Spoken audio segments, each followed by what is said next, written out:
இது நிச்சயமா ஒரு பெரிய வரலாற்று நிகழ்வு தான். இப்ப அமெரிக்காவுக்கும் ஈரானுக்கும் இடையிலான நேரடி பேச்சுவார்த்தை நடத்துறதுக்காக பாகிஸ்தான் இஸ்லாமாபாத்ல 2 நாட்டினுடைய முக்கியமான தலைவர்களும் பாகிஸ்தான்ல ஒன்று கூடியிருக்கிறார்கள்.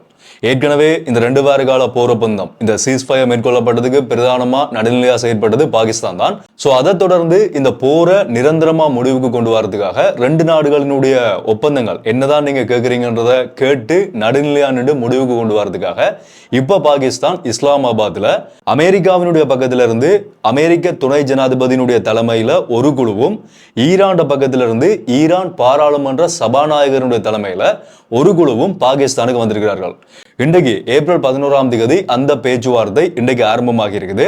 ஆனா இதுல என்ன ஒரு ட்விஸ்டான விஷயம்னு சொன்னா, ஒட்டுமொத்த உலகமுமே எதிர்பார்க்கிறது 2 நாடுகளுமே 1979ஆம் ஆண்டு இஸ்லாமிய புரட்சிக்கு பிறகு ஒரு பெரிய போர் நடந்து, அந்த போருக்கு பிறகு அமெரிக்காவும் ஈரானும் சேர்ந்து ஒரே இடத்துல 2 நாடுகளுமே எதிர்க்கு எதிராக பேச்சுவார்த்தை நடத்துறது இதுவரைக்கும் நடக்கல. இதுதான் முதலாவது சம்பவமா நடக்க போறதா சொல்லப்படுது. ஆனா என்ன இதுல சொல்லப்படுற ஒரு ட்விஸ்டான விஷயம்னு சொன்னா, 2 நாடுகளுடனான பேச்சுவார்த்தையையும் பாகிஸ்தான் தனித்தனி அறைகள்ல மேற்கொள்ள போற மாதிரியும் ஒரு கதை போய்கொண்டிருக்குது. அமெரிக்காவோட ஒரு அறையில பேச்சுவார்த்தை நடத்தியும் அதை கொண்டு வந்து ஈரானோட கதைச்சு ஈரானுடைய பக்கம் என்னன்றத இன்னொரு தனி அறையில கேட்டுதான் 2 நாடுகளுக்கும் இடையில தனித்தனி அறைகள்ல பேச்சுவார்த்தை நடத்தப்படலாம் என்ற மாதிரி ஒரு விஷயம் பேசப்படுது. ஆனா அது உறுதிப்படுத்தப்படல.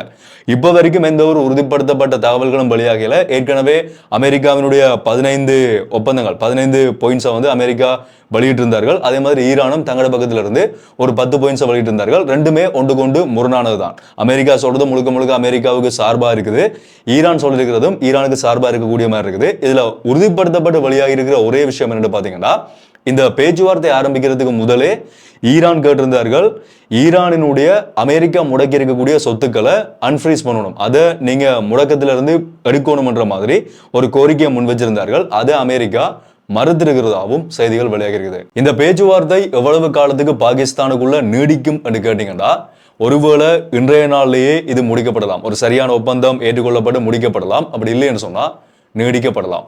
ஆனா இது அமெரிக்காவோ ஈரானோ என்ற 2 நாடுகள் மட்டும் சார்ந்த விஷயம் கிடையாது.